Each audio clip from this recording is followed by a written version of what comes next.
आज का हमारा प्रश्न है रासायनिक समीकरण किसे कहते हैं। कोई रासायनिक संतुलित समीकरण दीजिए, यानी कि किसी भी एक संतुलित रासायनिक समीकरण का उदाहरण देना है। तो देखिए, सबसे पहले जानते हैं रासायनिक समीकरण किसे कहते हैं। देखिए, कोई भी रासायनिक अभिक्रिया है, यदि उसे समीकरण के रूप में लिख दे, अर्थात उसका निरूपण किसके रूप में करेंगे, समीकरण के रूप में करेंगे, तो वहाँ रासायनिक अभिक्रिया ही आपकी क्या कहलाएगी, रासायनिक समीकरण कहलाती है।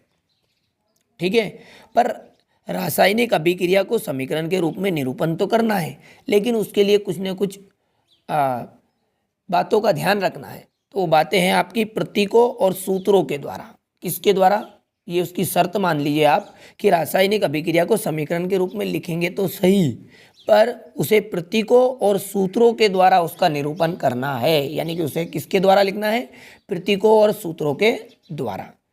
तो रासायनिक समीकरण की सही डेफिनेशन किस तरह बनेगी कि रासायनिक अभिक्रिया का समीकरण के रूप में प्रतीकों और सूत्रों के द्वारा निरूपण करना ही रासायनिक समीकरण कहलाता है।